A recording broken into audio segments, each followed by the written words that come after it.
Jitendra music centre Pankaj Kushwaha Motihari.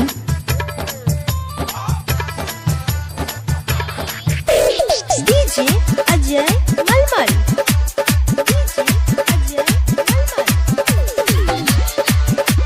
Jitendra भाई का जो लोग गाना सुन रहे हैं उनका आदर सहित स्वागत करते हैं। डीजे जितेंद्र बरहा मोबाइल नंबर 8349 क्या क्या तू गाता है। चाची के बात सपनावा में आती है। नीलवा तोरा पिलवा परी क्या क्या डीजे जितेंद्र बरहा मोबाइल नंबर 8349 में आती है। नीलवा तोरा पिलवा परी क्या क्या तू गाता है। चाची के बात सपनावा में आती है। नीलवा तोरा पिलवा परी क्या क्या तू गाता है।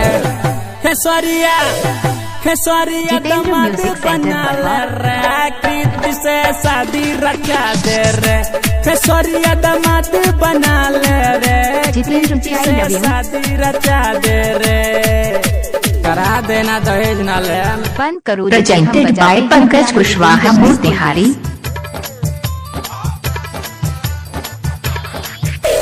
डीजे अजय मलमल।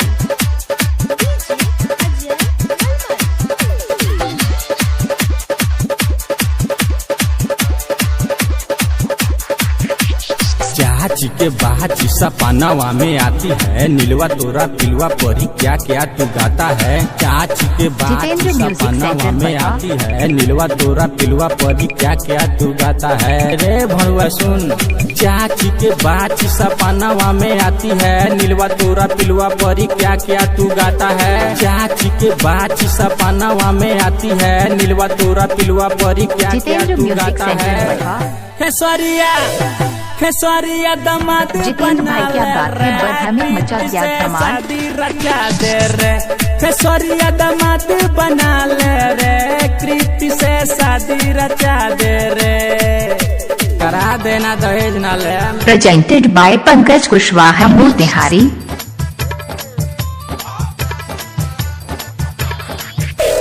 डीजे अजय मलमल।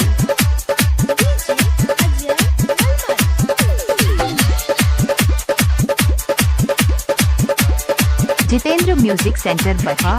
चाची के बात सपनावा में आती है। नीलवा तोरा पिलवा परी क्या क्या तू गाता है। चाची के बात सपनावा में आती है। नीलवा तोरा पिलवा परी क्या क्या तू गाता है। जो लोग गाना सुन रहे हैं उनका स्वागत करते हैं। मोबाइल नंबर 8349 बजाने के लिए संपर्क करें। चाची के बात सपनावा में आती है। नीलवा तोरा पिलवा परी क्या क्या तू गाता है। खेसरिया दमाद बना ले रे कृति से शादी रचा दे रे। खेसरिया दमाद बना ले रे कृति से शादी रचा दे रे।